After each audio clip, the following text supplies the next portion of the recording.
Olá, meus amigos! O meu nome é Jéssica Lourenço, sou professora de Direito Processual Civil, Direito Civil e de Direito do Consumidor.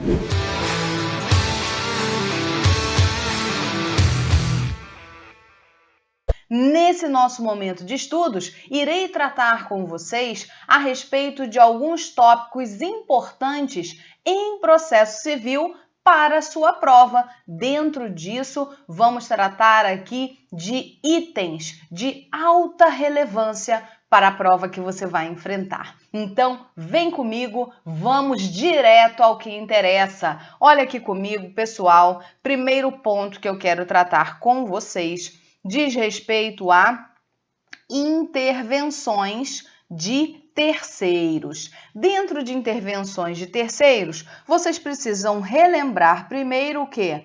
A assistência. Então, eu coloquei aqui, sempre no intuito de facilitar o seu estudo, o que é a assistência? Atenção a cada um dos detalhes em relação à conceituação. Por quê? Porque é isso que vai permitir você distinguir uma de outra modalidade interventiva. Então, olha aqui comigo, a assistência, ela consiste no ingresso voluntário em processo alheio para auxiliar uma das partes na busca da vitória judicial. Então, veja, a parte ela ingressa como assistente de alguém no processo porque ela quer, certo? É um ingresso voluntário, não é um ingresso coercitivo, ok? Somente será admitido como assistente quem? O terceiro, certo? Já que estamos falando de intervenção de terceiros, o terceiro que demonstrar interesse jurídico. Beleza, professora, eu não estou lembrando o que é interesse jurídico. Ora, é justamente isso que eu coloquei aqui na sequência para você. É o quê? É estar sujeito a ser afetado juridicamente pela decisão que vai ser proferida no processo do qual não participa. Então, o interesse jurídico é isso, ele pode sofrer os efeitos da decisão daquele processo, ele pode ser afetado. Então, isso diz respeito a esse interesse jurídico que esse terceiro vai ter que comprovar para poder ingressar, ok? Para poder atuar na assistência. Quando a gente fala em assistência, você precisa lembrar que existe a assistência litisconsorcial e também a assistência simples, ok? A assistência litisconsorcial e a assistência simples. Ora, qual a diferença entre elas? O cerne da diferença é esse daqui. Olha só, diz respeito à natureza da relação jurídica controvertida que permite o ingresso do terceiro no processo. Então, olha aqui, quando a gente fala em assistência litisconsorcial, e você tem que ter sempre em mente o quê? Natureza da relação jurídica controvertida que permite o ingresso desse terceiro no processo. Na litisconsorcial, o terceiro, olha aqui o ponto nodal. Ele é titular da relação jurídica de direito material discutida no processo. Então, se ele é titular, ele é diretamente atingido em sua esfera jurídica pela decisão que vai ser proferida, certo? Nesse sentido, olha aqui uma coisa que facilita para você identificar. Para você identificar num caso concreto, claro. Olha aqui, o assistente litisconsorcial, ele tem relação jurídica tanto com o assistido quanto com a parte contrária. Já na assistência simples, isso não acontece, ok? Então, na assistência litisconsorcial, olha aqui, o terceiro, o assistente, ele tem relação jurídica tanto com o assistido quanto com a parte contrária. Na assistência simples, não, ok? Atenção a uma observação importante para você levar para a sua prova, é que a assistência litisconsorcial somente é possível nos casos de litisconsórcio facultativo, ok? Então, assistência litisconsorcial somente cabe em casos de litisconsórcio facultativo. E não esqueçam aí essa diferença entre a assistência simples e a assistência litisconsorcial. Qual é a base mesmo da diferença? A natureza da relação jurídica controvertida. Então, repetindo, o assistente litisconsorcial, ele tem relação jurídica tanto com o assistido como com a parte contrária. Prosseguindo, denunciação da lide. E aí? O que é a denunciação da lide dentro de intervenção de terceiros? Meus amigos, atenção aqui, porque diferente da assistência, a denunciação da lide é uma modalidade interventiva, mas não é voluntária, ela é coercitiva. Então, olha aqui, é uma espécie de intervenção coercitiva e serve para que uma das partes traga ao processo um terceiro e olha o que esse terceiro tem a ver com esse processo para que ele seja obrigado a ingressar. Por que ele é obrigado? Olha só, esse terceiro é obrigado porque ele tem uma relação de responsabilidade, de ressarcimento pelos eventuais danos advindos do resultado do processo. Então, quando a gente fala em denunciação da lide, o ponto-chave que traz esse terceiro coercitivamente ao processo é direito de regresso. Em virtude da existência de um direito regressivo, certo? É que há a denunciação da lide, por conta dessa relação aqui de responsabilidade de ressarcimento. Perfeito? Então, o direito regressivo da parte contra terceiros ou, excepcionalmente, contra a própria parte contrária é o fator principal que vai legitimar a denunciação da lide. Meus amigos, atenção! Quais são as hipóteses de denunciação da lide? São as que estão lá no artigo 125 do CPC, que eu já recomendo que você faça a leitura agora para relembrar quais são as hipóteses de denunciação da lide. Perfeito? Então, artigo 125 do CPC, recomendo que façam a leitura. Bem, prosseguindo em denunciação da lide ainda, outro ponto importante que eu gostaria de tratar com vocês é o quê? Que esse direito regressivo que eu mencionei será exercido por ação autônoma em que casos? Quando a denunciação da lide for indeferida, deixar de ser promovida ou não for permitida. Por quê? Olha só, a denunciação da lide não é obrigatória, então cuidado para você não confundir. A denunciação da lide não é obrigatória, mas a partir do momento em que ocorre a denunciação da lide, o ingresso desse terceiro é coercitivo, certo? Não confunda uma coisa com outra. Como a denunciação da lide não é obrigatória, ela pode simplesmente não ser promovida. Ela pode ser, se promovida, indeferida, certo? Então, nesses casos aqui, se ela for, olha só, indeferida, deixar de ser promovida ou não for uma das hipóteses aqui do 125, é possível exercer esse direito de regresso por via autônoma, certo? Não haverá uma preclusão aí, porque, repito, a denunciação da lide não é obrigatória. Então, outra observação importante dentro de denunciação da lide que vocês precisam levar para a prova é o quê?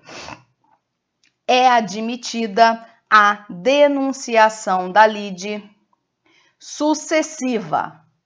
Admite-se denunciações sucessivas? Admite-se a denunciação da lide sucessiva, porém, ela é limitada a uma vez. Perfeito? Primeiro ponto importante.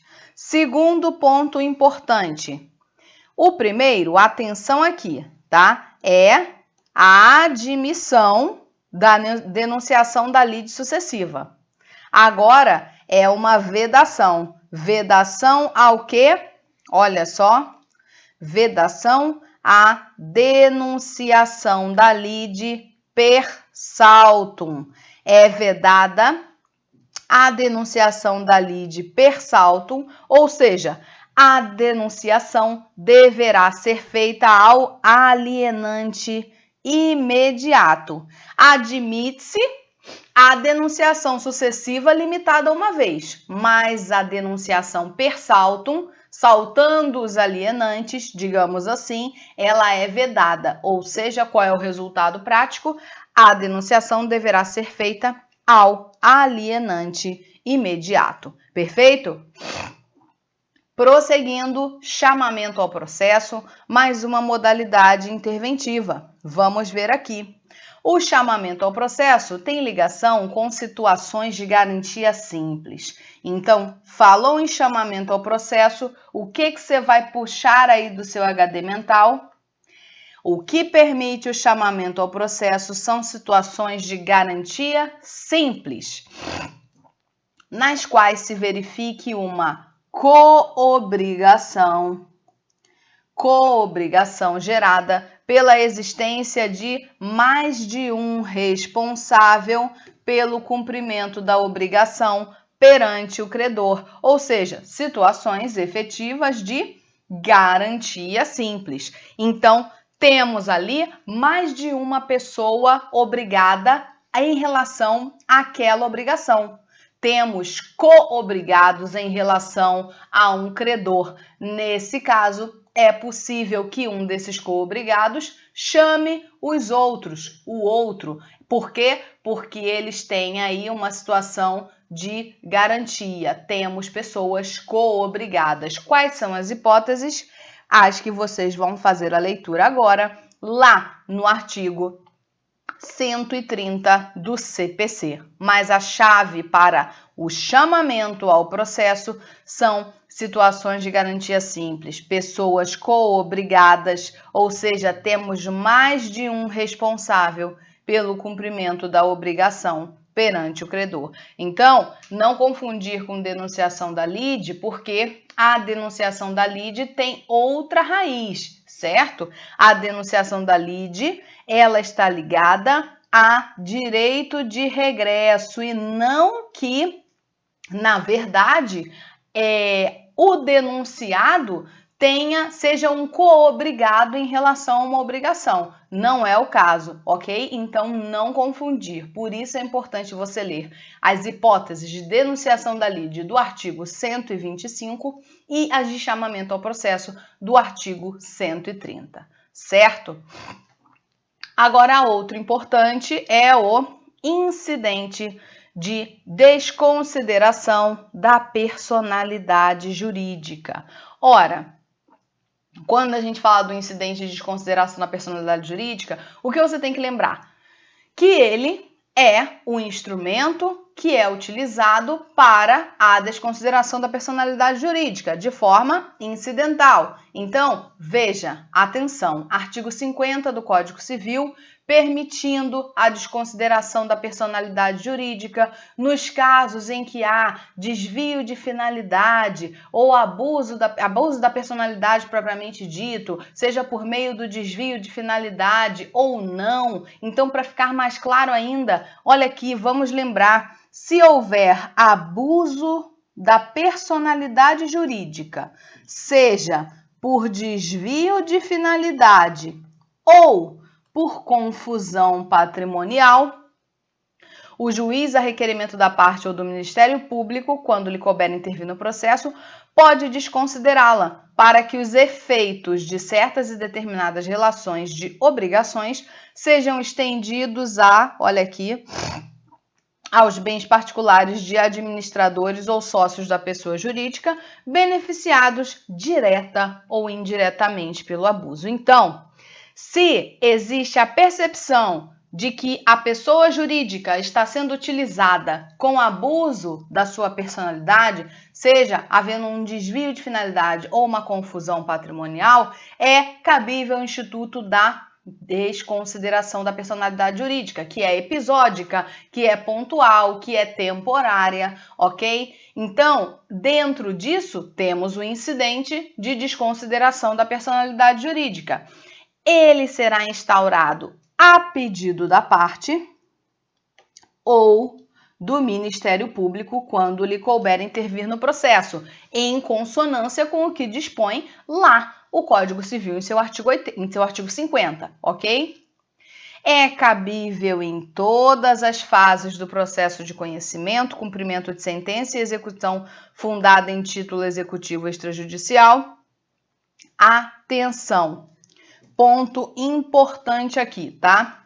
Dispensa-se a instauração do incidente se a desconsideração da personalidade jurídica for requerida na petição inicial. Então, se ela for requerida aqui na petição inicial, atenção a isso. Sendo requerida na petição inicial, naturalmente não existe a necessidade de quê? De se instaurar o incidente. Ele fica dispensado, ok? Por quê? Porque sendo requerida na petição inicial, haverá citação do sócio ou da pessoa jurídica, perfeito? Atenção! O requerimento deve demonstrar o preenchimento dos pressupostos legais específicos para a desconsideração da personalidade, que, como vimos, estão aqui, ó. O Código Civil exige a caracterização do abuso da personalidade jurídica, seja pelo desvio de finalidade ou pela confusão patrimonial, ok? Então, muita atenção ao incidente de desconsideração da personalidade jurídica. Agora, outro ponto, amicus curiae, meus amigos, atenção aqui, algumas observações importantes. Em que contexto a gente fala aqui dessa modalidade interventiva? Coloquei para você o juiz ou o relator, dependendo de onde estejamos falando, certo?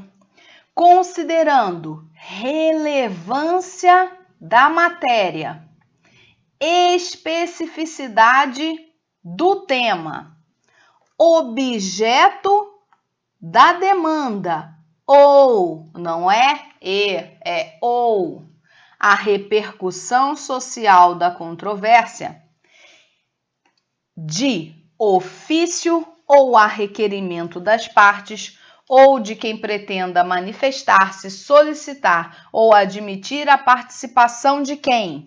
Olha aqui, pessoa natural ou jurídica, órgão ou entidade especializado, mas é preciso que tenha representatividade adequada. O que vai acontecer? Olha só,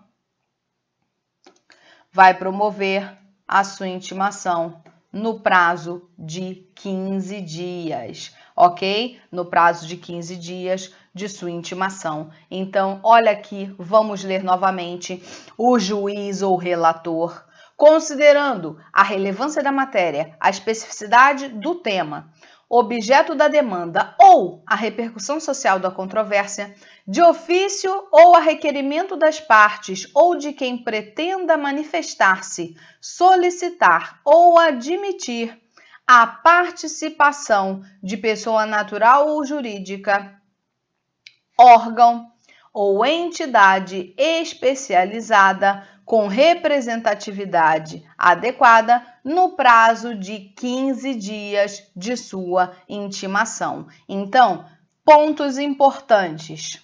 Pode ser tanto pelo juiz como pelo relator. Ele terá que levar em conta a relevância da matéria ou especificidade do tema ou objeto da demanda ou repercussão social. Ele pode fazer isso de ofício ou a requerimento das partes ou de quem tem que se manifestar. E ele pode solicitar ou admitir a participação como amicus curiae de quem? Pode ser tanto pessoa física como pessoa jurídica, pessoa natural ou pessoa jurídica.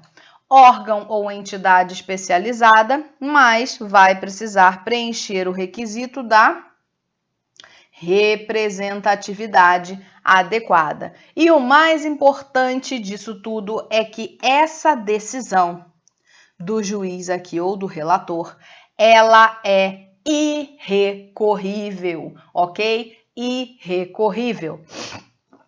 Requisitos. Requisitos para o ingresso como amicus curiae. Tem que provar o quê?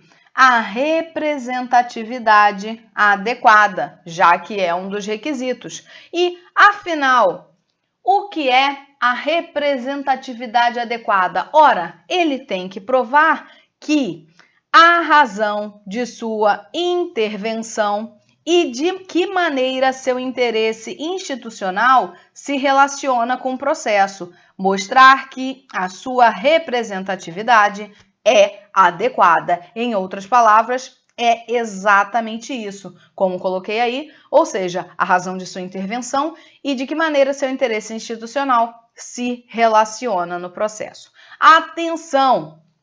Essa modalidade interventiva é admitida em todos os graus de jurisdição. Não implica alteração de competência, olha aqui, cuidado.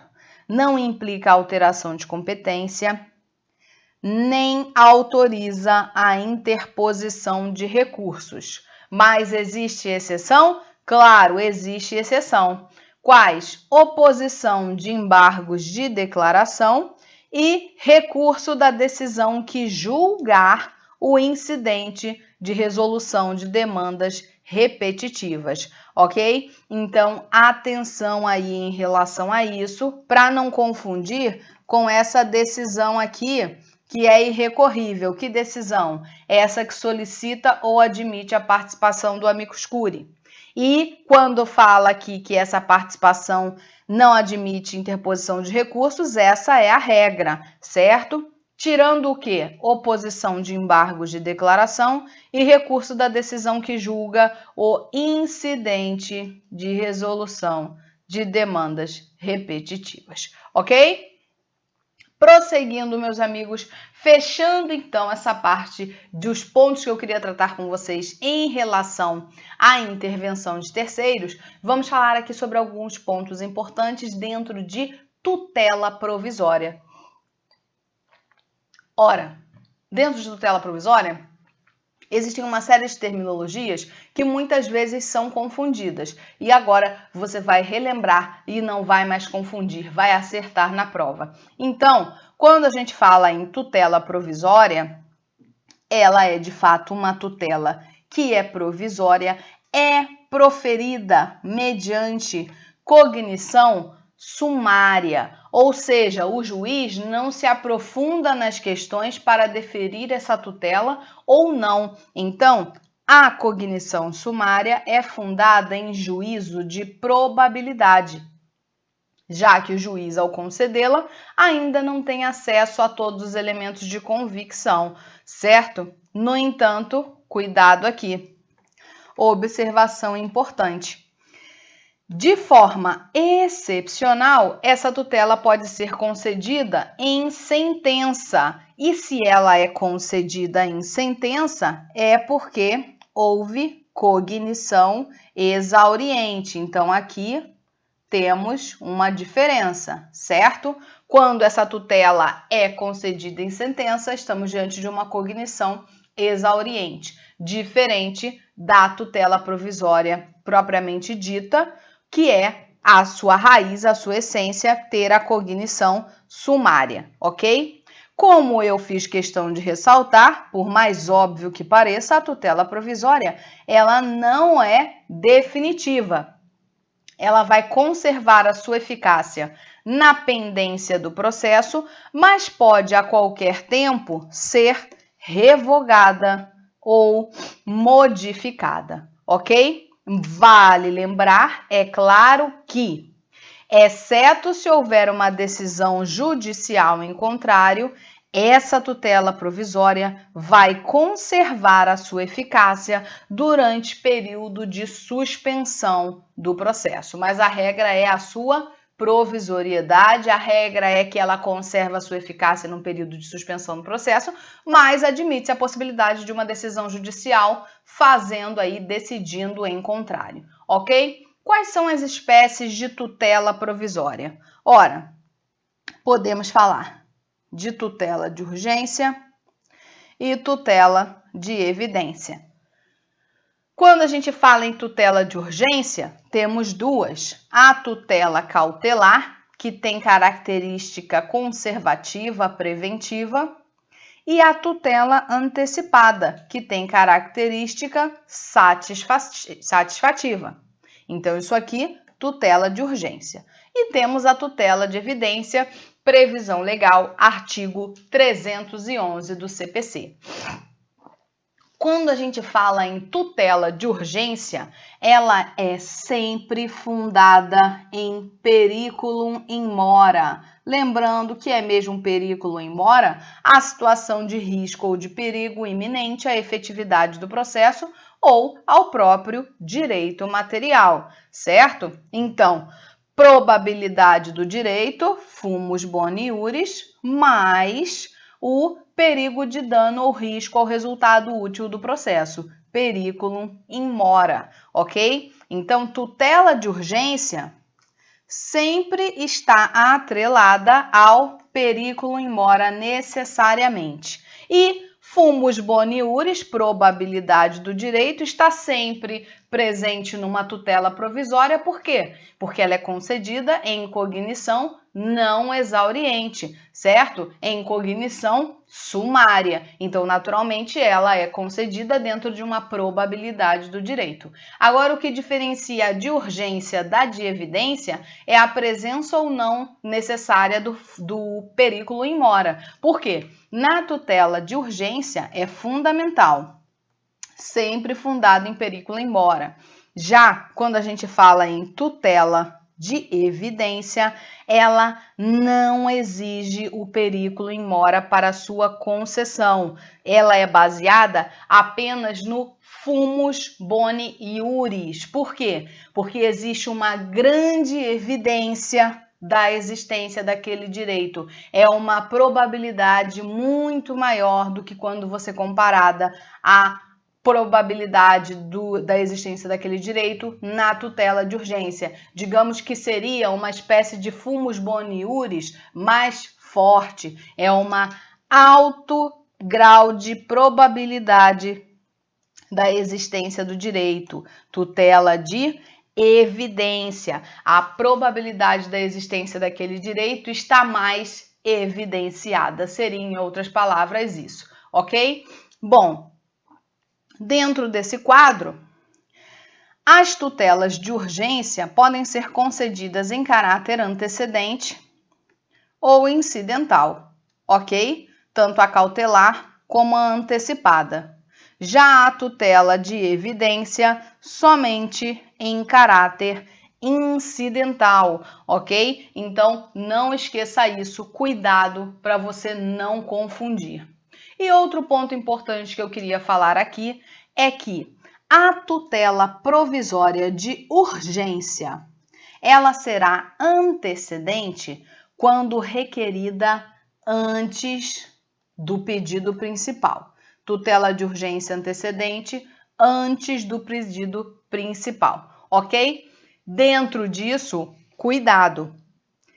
Não haverá um processo autônomo para o requerimento de tutela de urgência antecedente, ok? Não existe mais esse negócio de processo autônomo. Olha só, o requerente, ele fará por meio de petição simples, com pedido de tutela de urgência e, posteriormente, de forma tempestiva, ele vai aditar essa petição e vai formular o pedido principal. E um ponto importante aqui é que isso independe de novo pagamento de custas, ok? Então, não é por meio de processo autônomo, é por meio de petição simples. Depois, essa petição vai ser aditada para formular o pedido principal e isso não vai gerar um novo pagamento de custas, ok? Então, muito cuidado aí em relação a eventuais pegadinhas falando sobre isso. E falamos aqui, então, da de urgência antecedente. E ela será incidental quando for requerida simultaneamente ao pedido principal ou após o pedido principal. E também independe de pagamento de custas. Então, atenção que a incidental ela pode ser simultânea ao pedido ou posterior ao pedido, enquanto que a antecedente, como o próprio nome diz, é antes do pedido principal. Atenção, as tutelas provisórias de urgência e de evidência são admissíveis no sistema dos juizados especiais, então são admissíveis, ok? Não esquecer de fazer a leitura do artigo 311 do CPC sobre tutela de evidência. Ok, meus amigos? Então, nós ficamos por aqui. Um forte abraço para você e bons estudos!